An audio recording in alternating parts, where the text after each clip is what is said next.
Thank you very much. Good morning, bon matin, buenos dias. I very much appreciate the opportunity to be here with all of you today, and I'm very grateful to the organizers, especially coming from the United States, where the view on migration is kind of difficult at this moment. So I'm here to talk a bit about the lessons of the Colombia internal displacement crisis. As many people don't know, Colombia remains the top country with the largest IDP population in the world.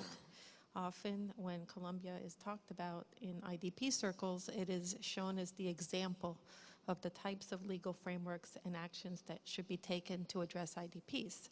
But obviously something's not completely right if it continues to be the top IDP country, as well as a country that continues to have newly displaced people.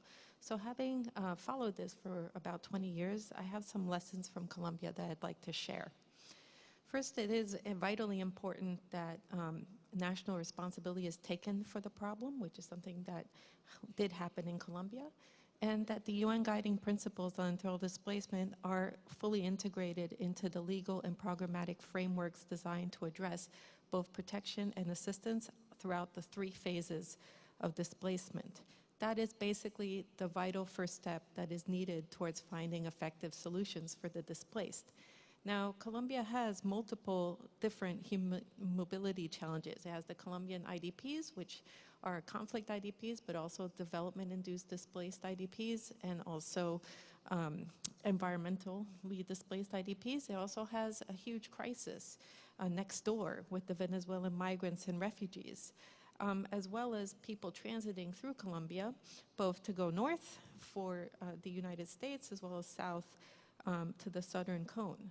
So it is essential that in a situation where you have multiple mobility flows, that the IDP issue is not cast aside in order to attend to the immediate, solely humanitarian situations of the new displacements. The specific concerns of displaced people really differ from refugees and from migrants fundamentally in the fact that they do not lose their citizenship as IDPs. Therefore, the national authorities have to play a vital role in addressing their concerns. As my former boss would say, Francis Deng, sovereignty comes with responsibility. So if you want to be a credible state, you need to show that you can attend to the difficult problems in your country in a constructive manner. However, the case of Colombia shows that the legal framework cannot be so cumbersome, so complex, and so restrictive that it becomes an obstacle to IDPs. In Colombia, you see a system was developed to address IDP issues that was so bureaucratic that it actually worked against displaced people. And so it's important to address that and make sure that legal framework is the important tool, but its application is actually flexible. Monitoring and oversight by judicial authorities, especially the Constitutional Court in Colombia, has been and continues to be key in advancing the needs of the displaced. The Constitutional Court declared that the situation of the rights of displaced people was unconstitutional, and that led to multiple different orders to address the different issues that needed to be advanced, and it helped a great deal. One major indicator as to whether or not policy will be transformative is, of course, the financial resources allotted to it. The UN and international agencies also must learn from the experience of Colombia in that while their role can be very important in complementing and supporting the government, they cannot completely marry their results with the government. That puts them in a situation where they cannot voice their opinions or offer constructive criticism due to fear of being kicked out of the country or having their programs undermined. Accompaniment, which was mentioned by Cecile, is very important, especially NGOs with a protection mandate, such as PBI and FOR, who mobilize international solidarity and international political leverage to guarantee that there is local protection on the ground. In Colombia, the case has been that military protection has not helped protect IDPs. Rather, it's been these other creative efforts of security, not just the international accompaniment, but also the creative projects of of IDP communities, whereby international humanitarian law was taken and applied on the ground, humanitarian zones were formed, peace communities, and also IDP associations formed their own self-protection mechanism. So active involvement and leadership of IDP communities is not just a good thing to do, but is absolutely vital, especially when it comes to protection. The approach to displacement also needs to be differentiated depending on the ethnic group and gender. And looking at it from a rural perspective and an urban perspective is very different and requires different approaches. Most importantly, displacement cannot be resolved quickly. It requires a long-term, multifaceted, integral approach. Simply giving it a timeline and saying that it's resolved won't resolve the problem. It only makes it harder to address.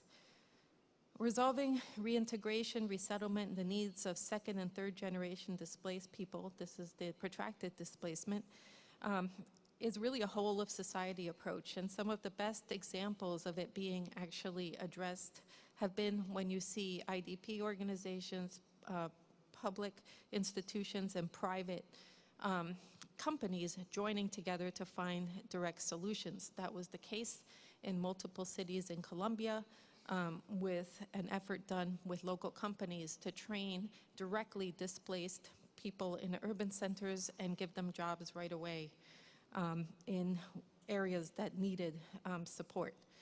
So what can be done to turn the situation in Colombia around so that it has a better response for today?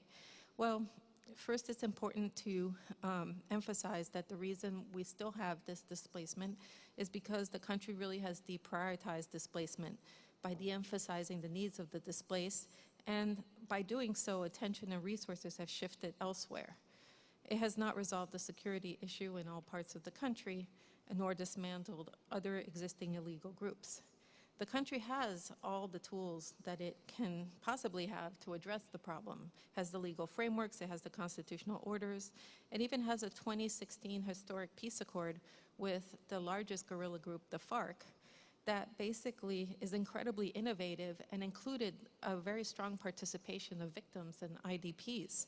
It is the peace accord with the most transversal application of the UN resolutions on the participation of women. It is a peace accord that includes an ethnic chapter, which was basically a result of advocacy from Afro-Colombian and indigenous communities, the communities disproportionately affected by displacement. So a balance of all of this would tell you that the big pending issues are really durable solutions, a differentiated approach, and issues of truth, justice, and reparations.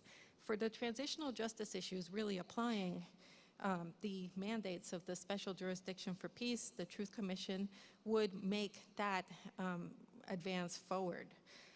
Also, the attention internationally needs to be placed not only on the Venezuelan situation, which requires a lot of attention, but also the IDP situation. Without a strong response to the IDP situation and strong institutions in Colombia, neither situation, the IDPs nor the Venezuelan migrants, will be fully addressed. Since the signing of the peace accord, over 600 social leaders have been killed in Colombia, which is an alarming figure. Most of those who have been killed have been IDPs.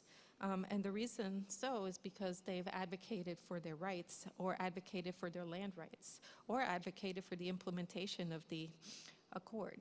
So it is absolutely essential that the international community work with Colombia to address the remaining groups in Colombia, the second rebel group and other illegal armed groups, and that it works directly with the leaders affected to implement their security recommendations. Security is not something that can be addressed from a desk in Bogota. It needs to happen with the people out in the regions. In the case of ethnic minorities, the interconnectivity between violence, displacement, extractive industries, and the shifts that happen due to the multiple trade agreements that Colombia has signed really requires attention.